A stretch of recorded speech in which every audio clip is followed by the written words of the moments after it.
চোর মাচায়ে শোর। দোষ করছে তৃণমূল কংগ্রেস, সেটাকে ধামাচাপা দেওয়ার জন্য, সেটাকে চেপে দেওয়ার জন্য আইএসএফ এর নামে দোষারোপ করছে। গতকাল কি ভোগালী 2 নম্বর অঞ্চলের অন্তর্গত বানিয়ারা গ্রামের সম্ভবত 177 নম্বর বুথে শওকত মোল্লা সাহেবের বাইক বাহিনী তাণ্ডব চালাচ্ছিল। সেখানে তাণ্ডব চালানোর কারণটা হচ্ছে ওখানে শওকত মোল্লা সাহেবের একটাও ভোট পাবে না। শুধু ওখানে নয়, সারা ভাঙড় জুড়ে এই পঞ্চায়েত নির্বাচনের পরে ভেবেছিল হিংসার পরে আইএসএফকে শেষ করে দেবে, কিন্তু আইএসএফ ক্রমশ বৃদ্ধি পাচ্ছে। অনেক হিংসা করেছে, আইএসএফকে আটকাতে পারেনি। এই লোকসভা নির্বাচনের প্রাককালেও টাকা পয়সার লোভ, ভয় দেখানো, মিথ্যা কেস, তৃণমূল তাদের পার্টি অফিস পুড়িয়ে আইএসএফ এর ছেলেদের নামে মিথ্যা কেস, তাদের বাড়ি ঘর পুড়িয়ে দিয়ে আইএসএফ এর নামে মিথ্যা কেস, তারা বমচার্জ করে আইএসএফ এর নামে মিথ্যা কেস দেওয়া আইএসএফকে আটকাতে পারেনি। আইএসএফ এর জনসভাগুলোতে যখন উপচে পড়া ভিড় হচ্ছে, তৃণমূল ভয় পাচ্ছে। সেই জন্য গতকালকে এরা বাইক বাহিনীদের তাণ্ডব চালাচ্ছিল।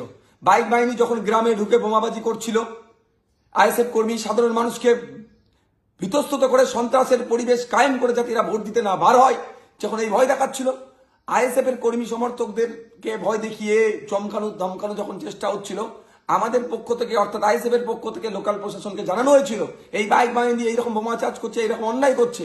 কিন্তু দুঃখের বিষয়, সদর্থক ভূমিকা নেয়নি, যথাসময়ে পুলিশ এসে পৌঁছায়নি। কিন্তু বাপ কেউ ঝাড়ে না।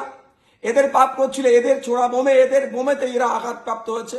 এখন এদের যে অন্যায় করেছে এই দোষটাকে ঢাকা দেওয়ার জন্য আইএসএফ এর নামে মিথ্যাচার করছে, আইএসএফ কে দেখে দিতে চাইছে। দুঃখের বিষয়, প্রশাসনও আজকে কলকাতা পুলিশও তার সুনাম তার ধরে রাখতে পারছে না। কলকাতা পুলিশও শাসকের দলদাসে পরিণত হতে চলেছে। আমাদের ছেলেদের নামে মিথ্যা মামলা দিচ্ছে, আমাদেরকে দোষারোপ করার চেষ্টা করছে। আমি অন ক্যামেরা বলছি, শওকত মোল্লা সাহেবরা জানে শুধু ভাঙন নয়, এই যাদবপুর লোকসভার কথা বলছি, শান্তিপূর্ণ নির্বাচন হলে একটা জায়গায় বুথে এরা লিড পাবে না, পরাজয় হবে।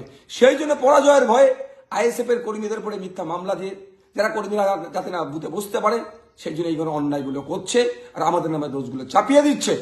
আমাদের পুলিশ যে অ্যারেস্ট করেছে, আমাদের একজন ইলেকশন বুথের এজেন্ট হওয়ার যিনি প্রস্তুতি ছিল, তাকে পর্যন্ত অ্যারেস্ট করেছে। গতকালকে ভাঙড় 1 নম্বর ব্লকেও এক এজেন্টকেও পুলিশ রাতের অন্ধকারে দিয়ে ধরে নিয়ে এসেছে।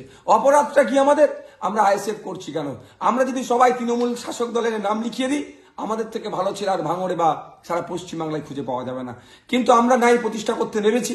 এই শাসকের হুমকি চুমকি মিথ্যা কেস পুলিশকে দিয়ে আমাদেরকে আটকে রাখতে পারবে না। আমরা লক্ষ্য অবিচল, লক্ষ্য আমাদের স্থির।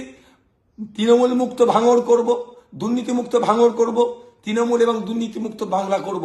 সেই লড়াই আমরা অবিচল আছি।